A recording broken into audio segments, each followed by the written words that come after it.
It goes out for the single mothers that got kids. Now, what can we do? We can't feed our kids, let alone if we do have jobs. Again, what can we do? Because that was helping us.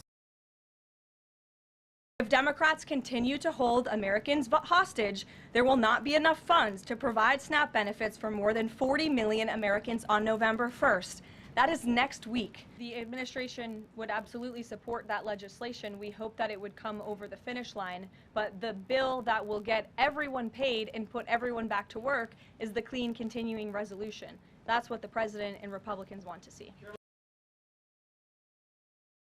What you're seeing is this Democrat, Republican fighting. The people on opposite sides of the end won't come to the table, negotiate, and put people first. That is going to kill our state, that's going to kill our country, and is most importantly going to hurt families and kids.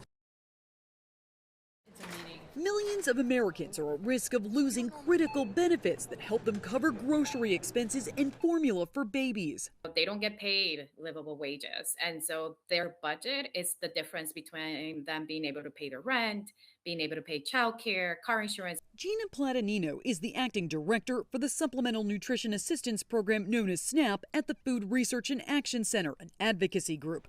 Roughly 42 million people rely on SNAP benefits to help pay for food.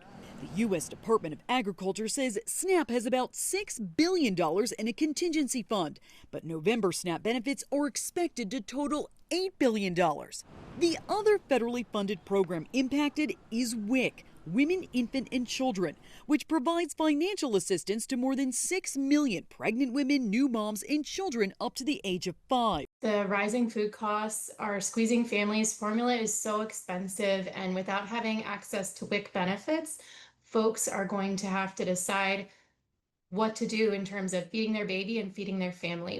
Dr. Colleen Delaney with the nonprofit Vitamin Angel says they work with several WIC facilities. She says families who need help during this uncertain time can turn to local health departments, their pediatrician who may have formula samples they can give out, and food banks. But long lines are already forming at some food banks like this one in Iowa. The charitable food system cannot fill this gap, no matter how hard we try. With November around the corner, there's little sign this shutdown will end anytime soon. For Consumer Watch, I'm Jen Sullivan.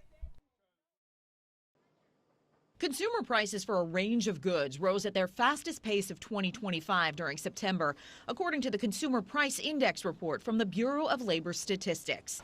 Inflation ticked up at an annual rate of 3%. Pushing the top line number higher, gas prices, which shot up 4.1% last month. Top White House economic advisor Kevin Hassett blaming that on a decrease in refinery capacity he says has been reversed. We've seen those have already come down, so we're highly confident that the next number will even be below this. But food prices are 3.1% higher than this time last year, with some staples soaring. Coffee prices up 18.9% year over year. Beef and veal prices up 14.7%. Bananas up 6.9%.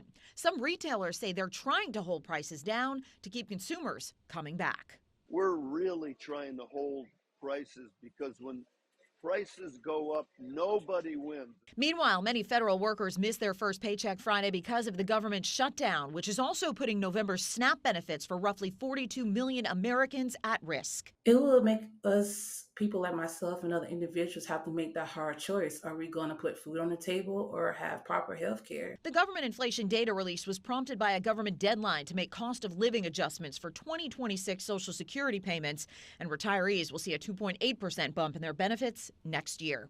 In Washington, I'm Karen Kafa. I sent a letter to the Department of Agriculture in Washington, D.C. several days ago saying, hey, sir, you can do this by shifting some dollars from different programs. He has that ability. There's no question about it.